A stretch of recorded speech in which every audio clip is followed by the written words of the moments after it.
नमस्कार, स्वागत है आपका सीएनबीसी आवाज पर। मैं हूं आपके साथ दीपाली नंदा। एक बार फिर हम लेकर हाजिर हैं आपके लिए स्पेशल शो, जिसमें मिलेंगे आपके निवेश से जुड़े सभी सवालों के जवाब। आपके निवेश और ट्रेडिंग से जुड़े सवाल आप हमें व्हाट्सएप कर सकते हैं। इसके लिए हमारा नंबर है 7045220000। इसके अलावा आप फेसबुक और एक्स पर भी अपनी क्वेरी भेज सकते हैं। इस वक्त हमारा ये स्पेशल शो इन प्लेटफॉर्म्स पर भी लाइव है और हम पूरी कोशिश करेंगे सोशल मीडिया के जरिए जो आप सवाल हम तक पहुंचा रहे हैं उस पर हम सीधा अपने एक्सपर्ट से लाइव जवाब भी लें।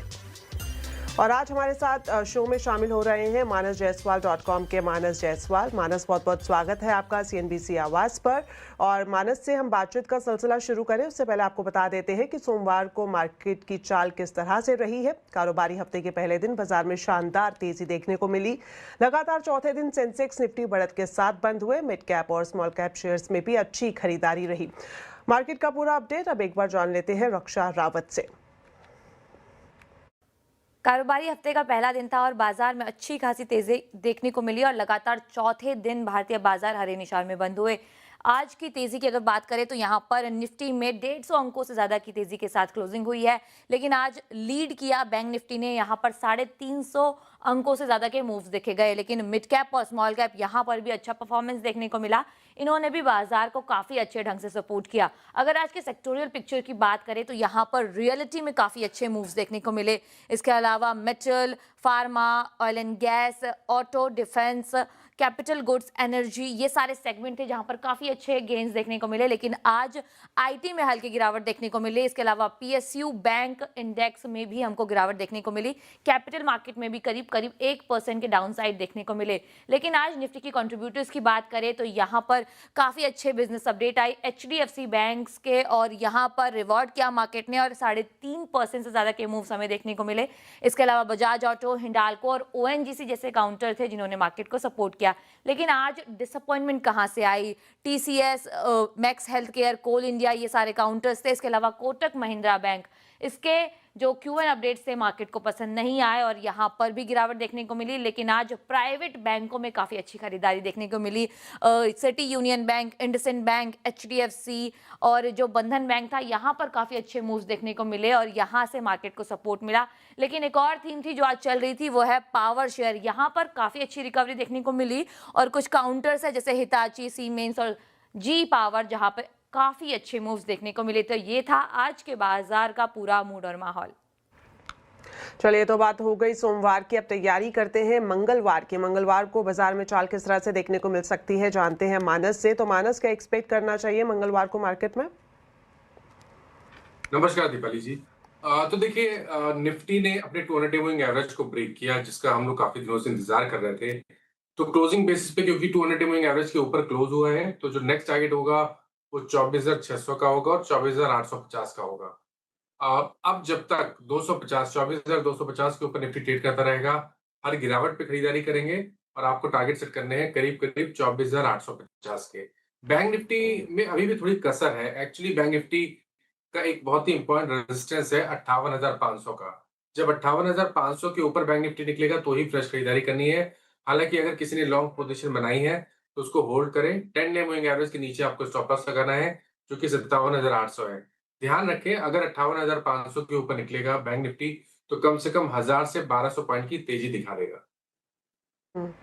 ऑलराइट, कोई स्पेसिफिक स्टॉक्स जिन पर नजर रखनी चाहिए? जी, तो देखिए, पहला रिकमेंडेशन है पीजी इलेक्ट्रोप्लास्ट का, जहां पर स्टॉक पहले से ही हाई टॉप हायर बॉटम बना रहा था। आज के ट्रेड में स्टॉक ने अपने 200 डे मूविंग एवरेज को रीगेन कर लिया है। तो पीजी इलेक्ट्रोप्लास्ट में खरीदारी करने की राय रहेगी। 564 का स्टॉप लॉस लगाएंगे। 590 590 रुपए की टारगेट सेट करेंगे।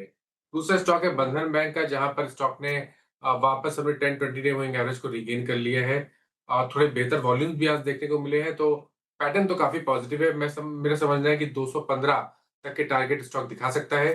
तो 204 का स्टॉप लॉस लगाएं और खरीदारी करें बंधन बैंक। ऑलराइट, तो मंगलवार के लिए पीजीईएल और बंधन बैंक पर आप नजर रख सकते हैं। चलिए, तो बात हो गई मंगलवार में किस तरह की स्ट्रैटेजी मार्केट में अपनानी चाहिए। अब हमारे साथ कॉलर्स जुड़ना शुरू हो गए हैं। हमारे पहले कॉलर है मोहित लुधियाना से। मोहित, स्वागत है आपका सीएनबीसी आवाज पर। बताएं क्या पूछना चाह रहे हैं। हाँ जी, गुड इवनिंग। मेरे पास एनएमडीसी के 1500 शेयर है 19 रुपीज 40 पैसा पे, तो 5 साल के लिए रख सकता हूँ। ऑल राइट, तो 5 साल के लिए निवेश अवधि है इनकी और एनएमडीसी के 1500 शेयर है। इन्होंने 19.40 पर खरीदे थे और अभी जो हम देख रहे हैं प्रति शेयर इनको 65 रुपये से ज़्यादा का यहाँ पर फ़ायदा भी हो रहा है। तो अभी होल्ड की सलाह रहेगी आपकी तरफ से मानस?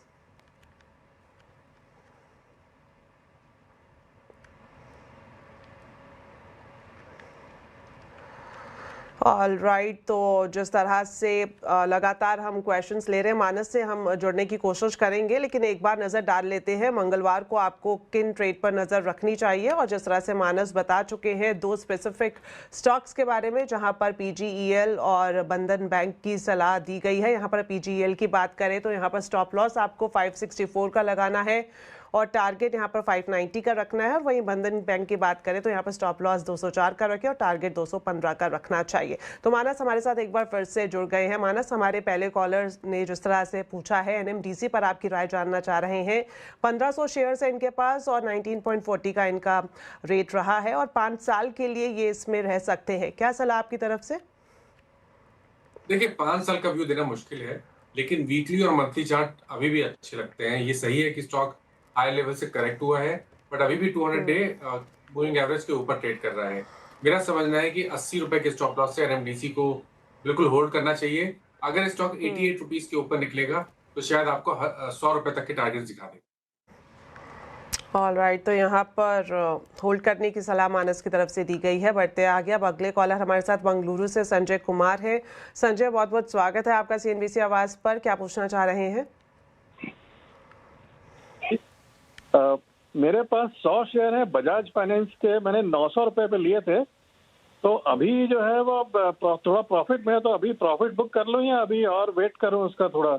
और दूसरा मेरे पास 100 शेयर इन्फोसिस के मैंने आज ही लिए हैं 1040 रुपए में, तो उसको मैं 2-3 साल तक रखना चाहता हूँ। आई एम एंटिसिपेटिंग कि एक कमबैक होगा, तो उसके बारे में थोड़ी राय जाननी थी।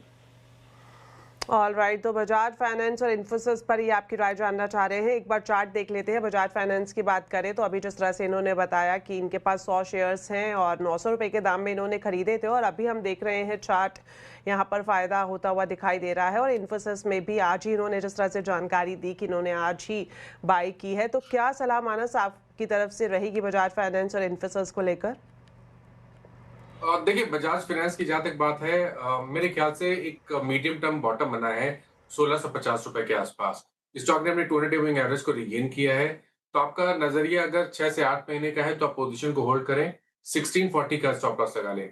ऊपर की तरफ 2100 रुपए तक के टारगेट्स पॉसिबल है बजाज फाइनेंस पर। दूसरा स्टॉक इन्होंने इन्फी के बारे में पूछा, तो ये काफी समय के बाद इन्फी में ऐसा लग रहा है कि एक बॉटम बना है। मेरे ख्याल से अब यहाँ पर चांस लेना चाहिए। 23,000 के स्टॉप लॉस, माफ करिएगा, 950 रुपए के स्टॉप लॉस से इन्फी में पोजीशन को होल्ड करना चाहिए। अगर 20 डे मूविंग एवरेज जो कि 1075 है उसके ऊपर निकलेगा तो शायद 1200 से 1225 तक की रेंज स्टॉक दिखा देगा। ऑल राइट, तो दोनों में ही आपको होल्ड करने की सलाह दी गई है। बढ़ते आगे अब हमारे साथ जुड़ गए हैं नीरज हिसार से। नीरज, बहुत बहुत स्वागत है आपका। बताएं क्या जानना चाह रहे हैं? Good evening. एक्चुअल में मेरे पास कोचिन शिपयार्ड के 1521 रुपए के हिसाब से 100 शेयर है और मोतीलाल ओसवाल के 654 के राउंड 100 शेयर है। तो दोनों में क्या रहेगी? मैं 6 मंथ के लिए होल्ड कर सकता हूँ, 6 मंथ से 1 ईयर के राउंड।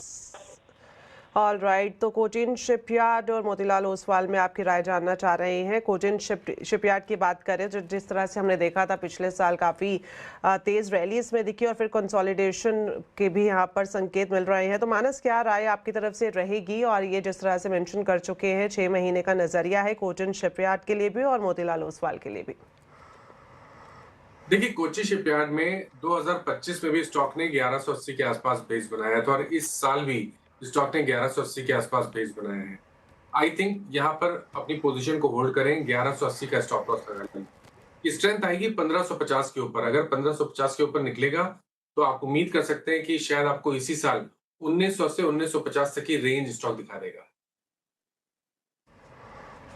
मोतीलाल ओसवाल? ओके, तो देखिए मोतीलाल ओसवाल की जहां तक बात है यहाँ पर भी मीडियम टर्म आउटलुक पॉजिटिव है। हालांकि एक रेजिस्टेंस है मोतीलाल ओसवाल में और वो रेंज है करीब करीब 1030 से लेकर 1050 की रेंज में। एक बार स्टॉक 1050 के रेंज को ब्रेक करेगा, जिसकी प्रोबेबिलिटी बहुत ज्यादा है। तो मेरा समझना है कि आने वाले करीब 6 से 8 महीने में आपको 1200 रुपए तक के प्राइस देखने को मिलेंगे। तो पोजीशन को होल्ड करिए और 840 रुपए के नीचे अपना स्टॉप लॉस लगा लीजिए। ऑल राइट, तो स्टॉप लॉस के साथ दोनों ही स्टॉक में होल्ड करने की सलाह मानस की तरफ से दी गई है। बढ़ते आगे, अब हमारे साथ धनबाद से आलोक जी जुड़ गए हैं। आलोक जी, स्वागत है आपका, बताएं क्या पूछना चाह रहे हैं।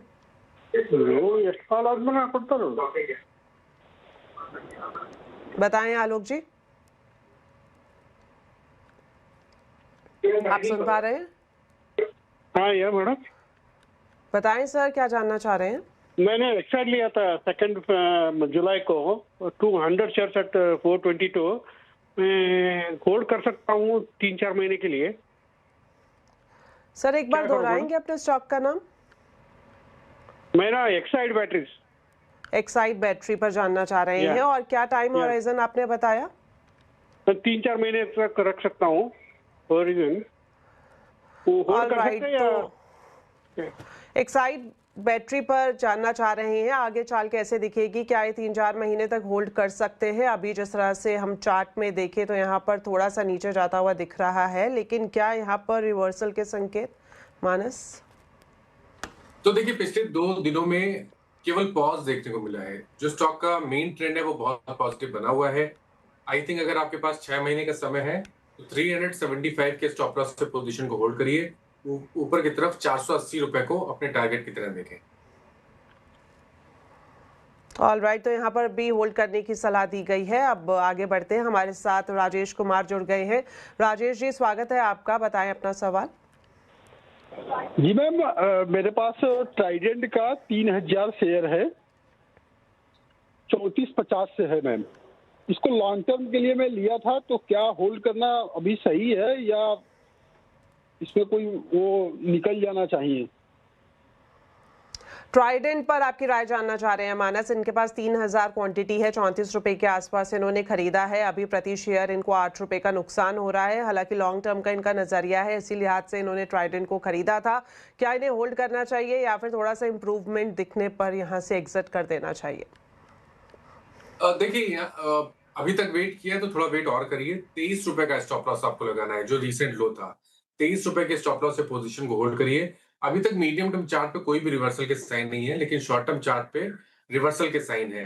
एक बार स्टॉक 28 रुपए के ऊपर निकलेगा तो वो कंफर्मेशन होगा मीडियम टर्म चार्ट पे रिवर्सल का। और अगर 28 रुपए के ऊपर निकलेगा तो 33 रुपए तक के प्राइस स्टॉक दिखा सकता है। ऑल राइट, तो यहाँ पर स्टॉप लॉस के साथ होल्ड करने की सलाह दी गई है। अब हमारे साथ जुड़ गए हैं गाजियाबाद से अजय पांडे। अजय, बहुत बहुत स्वागत है आपका CNBC आवाज पर, बताएं क्या जानना चाह रहे हैं। गुड इवनिंग मैम, मेरे पास गोदरेज इंडस्ट्रीज, गोदरेज प्रॉपर्टीज के 40 शेयर है 2247 पे। तो है तो लॉन्ग टर्म व्यू है, क्या करना चाहिए। काफी दिन से होल्ड कर रहा हूँ, 6-7 महीने हो गए, 7-8 महीने हो गए। 6-7 महीने से ये होल्ड कर रहे हैं। गोदरेज प्रॉपर्टीज के इनके पास 40 शेयर्स है, 2247 के भाव पर इन्होंने खरीदे थे। और चार्ट में हम देख सकते हैं प्रति शेयर 200 रुपए के हिसाब से इनको नुकसान हो रहा है। तो क्या इन्हें होल्ड करना चाहिए या फिर एग्जिट करने में बेहतरी है। नहीं, आई थिंक अब होल्ड करना चाहिए, क्योंकि अब कहीं ना कहीं ये पूरा स्पेस अच्छा लगने लगा है। और गोदरेज प्रॉपर्टीज जिसने इनवर्स सर्जिंग स्टोर पैटर्न का ब्रेकआउट दिया है, इस ब्रेकआउट के टारगेट आते हैं 2400 रुपए के आसपास के। तो आप पोजीशन को होल्ड कर सकते हैं और 1800 रुपए के नीचे इस बार स्टॉप लॉस जरूर से लगाएं। ऑल राइट, तो यहाँ पर होल्ड करने की सलाह है। और अब कॉलर्स के बाद कुछ SMS ले लेते हैं। हमें लखनऊ से प्रशांत जी ने SMS भेजा है, जिसमें वो जानना चाह रहे हैं मानस IFCI पर क्या राय रहेगी। इनके पास 2000 शेयर्स है और 86 रुपए के भाव पर इन्होंने खरीदे थे। 3 से 6 महीने का नजरिया ये स्पेसिफिक स्टॉक में रखते हैं, तो क्या राय रहेगी आपकी तरफ से। FCI ने इस बार अपने पिछले हाई को टेस्ट किया था, अभी मेरे ख्याल से 2 या 3 हफ्ते पहले, लेकिन स्टॉक उसकी वहां पर सस्टेन नहीं हो पाया। प्रॉफिट बुकिंग देखने को मिली है, लेकिन मीडियम टर्म चार्ट ठीक लगते हैं। I think 20 week moving average के नीचे स्टॉप लॉस लगा के रखें 67 रुपीज के नीचे, और पोजीशन को होल्ड करें। करेक्शन के बाद स्टॉक अगर 75-72 के आसपास सपोर्ट लेगा और रैली रिज्यूम होती है तो वापस 95 रुपीज और 103 रुपए तक के टारगेट स्टॉक दिखा सकता है। IFCI में भी होल्ड करने की सलाह दी गई है। और अब अगला SMS हमें भेजा है राघव ने गुरुग्राम से। भारत इलेक्ट्रॉनिक्स पर आपका नज़रिया जानना चाह रहे हैं। इनके पास 2250 क्वांटिटी है, 430 के दाम पर इन्होंने खरीदा है और लॉन्ग टर्म का इनका नज़रिया है। खासतौर पर अगर हम भारत इलेक्ट्रॉनिक्स की बात करें तो काफ़ी तेज़ी देखने को मिली। और मानस, जिस तरह से हमने देखा DSE की तरफ से जो 52,000 करोड़ की खरीदारी को मंजूरी मिली है, उसके बाद इस पूरे सेक्टर में तेज़ी है। तो क्या लॉन्ग टर्म इसमें बने रहना सही है? देखिए, लॉन्ग टर्म चार्ट्स पे तो एक कंसोलिडेशन दिख रहा है। नीचे की तरफ 390 के आसपास एक सपोर्ट है, ऊपर की तरफ 450 460 पे रेजिस्टेंस है। तो जब तक इस रेंज के बाहर नहीं निकलेगा तब तक टारगेट देना मुश्किल है। लेकिन क्योंकि एक लोअर लेवल पे एक बहुत ही स्ट्रांग सपोर्ट है 390 रुपए का, इसलिए मेरी राय में 390 के स्टॉप लॉस पे पोजीशन को होल्ड करें। अगर 460 के ऊपर निकलेगा तो आपको 525 तक के प्राइस स्टॉक दिखा सकता है। ऑल राइट, तो 390 स्टॉप लॉस के साथ यहाँ पर होल्ड कर सकते हैं। अब कुछ और कॉलर्स हमारे साथ जुड़ना शुरू हो गए हैं। अब हमारे साथ है जयपुर से लवलेश चतुर्वेदी। लवलेश जी, स्वागत है आपका CNBC आवाज़ पर। क्या जानना चाह रहे हैं? हेलो जी बताएं सर। नमस्कार। मेरी तरफ से मैंने ना 210 शेयर बजाज हाउसिंग फाइनेंस के जब IPO आया था उसके हाईएस्ट उस पे लिए थे, वेट पे थे, और 142 रुपए पे। और मैं इसका 5 साल के लॉन्ग टर्म के इन्वेस्ट के हिसाब से इसका राय जानना चाहता हूँ कि इस पर क्या राय है। ओके, तो बजाज हाउसिंग फाइनेंस पर क्या नज़रिया आगे रहेगा? मानस आपसे जानना चाह रहे हैं। इनके पास 210 शेयर्स हैं, 142 के भाव पर इन्होंने खरीदे हैं। अभी चार्ट नीचे जाता हुआ दिखा है, लॉस हो रहा है 51 रुपये 90 पैसे का प्रति शेयर। तो आगे 5 साल का नज़रिया क्या मुमकिन है बताना? देखिए, मुश्किल है बताना क्योंकि चार्ट्स पे हिस्ट्री काफी कम है। तो 1 साल 1.5 साल तक का भी टाइम फ्रेम के हिसाब से भी टारगेट बताना मुश्किल है। लेकिन एक चीज दिखती है चार्ट्स पे कि जो लोअर टॉप लोअर बॉटम्स का ट्रेंड था वो रिवर्स हुआ है। अब स्टॉक ने कंफर्मेशन दिया है हायर टॉप्स हायर बॉटम्स का। आई थिंक अपनी पोजीशन को होल्ड करना चाहिए। 79 रुपीज के नीचे स्टॉप लॉस लगा लें। स्टॉक 96 रुपीज के ऊपर निकलेगा तो 120 रुपए तक के प्राइस दिखा देगा। तो आपको स्टेप बाय स्टेप चलना पड़ेगा। बड़े टारगेट निकालना टेक्निकली थोड़ा मुश्किल है स्टॉक के लिए। ऑल राइट, तो बड़े टारगेट फिलहाल निकालना मुश्किल है। स्टेप बाय स्टेप आप ज़रूर इसको मॉनिटर कर सकते हैं। बढ़ते आगे, अब कुछ और SMS की तरफ बढ़ते हैं। हमें एक SMS भेजा है अमृतसर से वरुण जी ने, और ये आपकी राय जानना चाह रहे हैं BDL और GRSE पर। BDL के इनके पास 500 शेयर्स है, 1540 के भाव पर इन्होंने खरीदे। वहीं GRSE की बात करें तो 100 शेयर्स है, 2665 का इनका भाव रहा है। तो अगले 3 महीने का नज़रिया ये जानना चाह रहे हैं, तो क्या राय रहेगी आपकी तरफ से? देखिए, BDL में बने रहिए। BDL में डेफिनेटली अब कुछ स्ट्रेंथ लग रही है। स्टॉक अपने 200 मूविंग एवरेज के ऊपर निकला है, तो 1260 के स्टॉप लॉस है, 1260 के स्टॉप लॉस है, पोजीशन को होल्ड करें। मेरा समझना है कि 1680 के लेवल्स को स्टॉक आने वाले समय में टेस्ट कर सकता है। GRSE की जहां तक बात है, स्टॉक ने भी 200 मूविंग एवरेज पे सपोर्ट लिया है, वहां पर बाइंग इंटरेस्ट देखने को मिल रहा है। तो जब तक 200 मूविंग एवरेज के ऊपर ट्रेड करता रहे, अपनी पोजीशन को होल्ड करें। 2500 रुपए के स्टॉप लॉस से पोजीशन को होल्ड करें। 2925 के ऊपर निकलेगा तो 3300 रुपए 3300 तक के प्राइस देखने को मिल सकते हैं। ऑल राइट, तो BDL और GRSE में दोनों में ही होल्ड करने की सलाह आपको दी गई है। अब अगला SMS हमें भेजा है इरशाद अहमद साहब ने जम्मू कश्मीर से, और SBI कार्ड्स के बारे में जानना चाह रहे हैं। 1000 क्वांटिटी है, 601 के भाव पर इन्होंने खरीदे हैं। तो क्या 3 महीने में किस तरह की चाल स्टॉक की देखने को मिल सकती है मानस? देखिए, बड़ी गिरावट के बाद अभी भी कंफर्मेशन नहीं मिला है बॉटम फॉर्मेशन का, और बॉटम फॉर्मेशन के लिए स्टॉक को 640 के लेवल को ब्रेक करना पड़ेगा। अगर 640 के ऊपर निकलेगा तब तो आप उम्मीद करिए कि रिकवरी में 740 तक के प्राइस देखने को मिलेंगे। बट क्योंकि स्टॉक कोशिश कर रहा है एक बॉटम बनाने का, इसलिए अपनी पोजीशन को होल्ड कर सकते हैं। लेकिन इस बार 575 का स्टॉप लॉस जरूर से लगा लें। तो यहाँ पर पोजीशन को होल्ड कर सकते हैं, लेकिन स्टॉप लॉस लगाना मत भूलिएगा। अब एक SMS ले लेते हैं। महाराष्ट्र पुणे से नेताजी ने हमें भेजा है, और ये ICICI बैंक पर आपकी राय जानना चाह रहे हैं। अगर क्वांटिटी की बात करें तो इनके पास 54 शेयर्स है, 874 के दाम पर इन्होंने खरीदे हैं। अभी जिस तरह से हम देख रहे हैं चार्ट में 552 रुपए के आसपास प्रति शेयर इनको यहाँ पर प्रॉफिट हो रहा है। तो आगे भी क्या ये मोमेंटम जारी रहेगा मानस? देखिए, मेरा समझना है कि जो प्राइवेट बैंकिंग का सबसे खराब टाइम था वो शायद निकल गया है, स्पेशली जो large cap private banking space है, स्पेशली एचडीएफसी बैंक की मैं बात कर रहा हूँ, आईसीआईसीआई बैंक की बात कर रहा हूँ। तो आपके पास अगर पोजीशन है और आप लॉन्ग टर्म इन्वेस्टर हैं तो आप बिल्कुल बने रहिए। मेरा समझना है कि शायद इस बार 1500 रुपए के लेवल को ब्रेक करके स्टॉक 1750 की तरफ जाने की कोशिश करेगा। इसमें समय लग सकता है, लेकिन थोड़ा पेशेंस रखें, पोजीशन को होल्ड करें और 1200 रुपए के नीचे स्टॉप लॉस लगाएं। ऑलराइट, तो 1200 के नीचे स्टॉप लॉस लगाएं और 1500 का लेवल क्रॉस करते ही ये 1750 की तरफ बढ़ सकता है, तो पेशेंटली इसको वॉच करने की ज़रूरत है। चलिए, वक्त यहाँ पर एक छोटे से ब्रेक का है, जल्द वापस लौटेंगे, आप बने रहे हमारे साथ।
ब्रेक के बाद आपका एक बार फिर से स्वागत है हमारे स्पेशल शो में, जहां मिलते हैं आपके निवेश और ट्रेडिंग से जुड़े सभी सवालों के जवाब। और आज हमारे साथ शो में है मानस जायसवाल।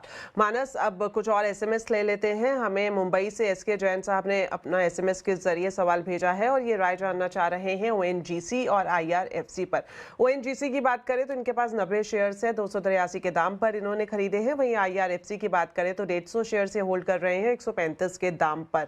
ओएनजीसी यहाँ पर हम देख रहे हैं 39 रुपए के आसपास इन्हें नुकसान हो रहा है। वहीं आईआरएफसी में भी नुकसान की स्थिति दिखाई दे रही है। तो आपकी तरफ से क्या सलाह रहेगी? देखिए, ओएनजीसी में अभी जो जिस प्राइस पे इन्होंने लिया है उसकी बात करना थोड़ा मुश्किल है, लेकिन शॉर्ट टर्म चार्ट्स पे एक बॉटम बना है। आज ही स्टॉक ने अपने 10 डे मूविंग एवरेज को रीगेन कर लिया है। मेरा समझना है कि इस रैली में स्टॉक 260-65 के लेवल्स को टेस्ट कर सकता है, तो थोड़ा वेट करें। 230 रुपए के नीचे स्टॉप लॉस लगा के फिलहाल के लिए पोजीशन को होल्ड करें। 283 में शायद थोड़ा समय लग सकता है। आईआरएफसी में कभी भी मौका मिले, कभी भी रिकवरी देखने को मिले, स्टॉक 95-96 की रेंज में आए तो वहां पर लॉन्ग पोजीशन से निकलना है। फ्रेश खरीदारी 110 रुपए के ऊपर ही करनी है। ऑलराइट, तो आईआरएफसी में अगर रिकवरी दिखती है तो आपको लॉन्ग पोजीशन से हट जाना चाहिए। वहीं ओएनजीसी में फिलहाल होल्ड करने की सलाह दी है। 260 के बाद 283 की तरफ बढ़ता हुआ दिख सकता है ये स्टॉक, लेकिन यहाँ पर थोड़ा वक्त देना जरूरी होगा। बढ़ते आगे, अब अगला एसएमएस हमें भेजा है आरके भारद्वाज ने आगरा से, और ये एसजेवीएन पर आपकी राय जानना चाह रहे हैं। अगर क्वांटिटी की बात करें तो 1000 शेयर्स है इनके पास और 152 के दाम पर इन्होंने खरीदे हैं। प्रति शेयर नुकसान में है, आपकी तरफ से क्या सलाह रहेगी? देखिए, बहुत हायर लेवल पे लिया है तो अभी उस प्राइस की बात करना थोड़ा मुश्किल है। और अगर हम ओवरऑल ट्रेंड भी देखें तो स्टॉक का ट्रेंड नेगेटिव है, क्योंकि जब भी बाउंस बैक देखने को मिल रहा है स्टॉक अपने 200 मूविंग एवरेज के ऊपर सस्टेन नहीं कर पा रहा है। तो मेरे ख्याल से तो कभी कोई बाउंस बैक मिले तो यहाँ पर लॉन्ग पोजीशन से निकलना बेहतर स्ट्रेटजी रहेगी। खरीदारी करें, लेकिन वो 85 रुपीज के ऊपर ही करें। अगर 85 के लेवल को ब्रेक करे तो खरीदारी करेंगे, उससे पहले ये सेल ऑन रैलीज का स्टॉक बना रहेगा। ऑलराइट, तो 85 के लेवल पर यहाँ पर आप इसमें ऐड ऑन कर सकते हैं और फिलहाल अगर आप चाहते हैं तो यहाँ से एग्जिट भी कर सकते हैं। अब आगे बढ़ते हैं, गाजियाबाद से विक्रम जी ने एसएमएस भेजा है। एशियन पेंट्स पर आपकी राय जानना चाह रहे हैं। 100 शेयर्स हैं, 2300 के दाम पर इन्होंने खरीदे थे और जो इन्होंने बताया है ये होल्ड कर सकते हैं 6 महीने तक। अभी जो हम देख रहे हैं 454 रुपए के आसपास प्रति शेयर इन्हें मुनाफा है, तो अगले 6 महीने के लिए क्या होल्ड रखना सही है? तो बिल्कुल होल्ड करना चाहिए। देखिए, बहुत ही बढ़िया रिकवरी पिछले करीब 3-4 मंथ में स्टॉक ने दिखाई है और इस रिकवरी में स्टॉक ने बहुत सारे इंपॉर्टेंट रेजिस्टेंस को ब्रीच किया है। तो अब आपको 2540 के नीचे स्टॉप लॉस लगा के पोजीशन को होल्ड करना है। 6 से 8 महीने का टाइम फ्रेम है, तो आपको टारगेट सेट करने हैं करीब 3000 के। ऑलराइट, तो 6 से 8 महीने में 3000 की तरफ जाता हुआ दिख सकता है। स्टॉप लॉस यहाँ पर आप 25-40 का लगा सकते हैं। अगला एसएमएस हमें रोहन ने भेजा है मुंबई से। बीएसई पर आपका नज़रिया जानना चाह रहे हैं। 114 इनके पास शेयर्स है और 1731 के दाम पर इन्होंने खरीदे हैं। मुनाफा यहाँ पर इन्हें हो रहा है 2071 के आसपास का। तो अगला 1 महीना कैसा ये जो स्टॉक है अपना चाल दिखा सकता है, जानना चाह रहे हैं मानस। देखिए काफी लो लेवल पे इन्होंने एंट्री ली है और बढ़िया प्रॉफिट पे है, लेकिन इस प्रॉफिट को प्रोटेक्ट करना बहुत जरूरी है। इसलिए मेरी राय में 3550 का स्टॉप लॉस जरूर से लगाइए। अगर उसके नीचे जाए तो आपको अपनी लॉन्ग पोजीशन से निकलना पड़ेगा। अब वापस स्ट्रेंथ लाने के लिए स्टॉक को 4100 रुपए के लेवल को ब्रेक करना है। अगर 4100 के ऊपर निकलेगा तो फिर रैली रिज्यूम हो जाएगी और स्टॉक 4700 की तरफ दौड़ने लगेगा। फिलहाल के लिए मेरा समझना है कि 3550 के स्टॉप लॉस से पोजीशन को होल्ड करना चाहिए। तो 3550 के आसपास आप स्टॉप लॉस लगाएं और पोजीशन को होल्ड करें। ऑलराइट, तो मानस वक्त यहीं पर ही खत्म होता है। जाने से पहले आप कुछ डिस्क्लेमर देना चाहते हैं?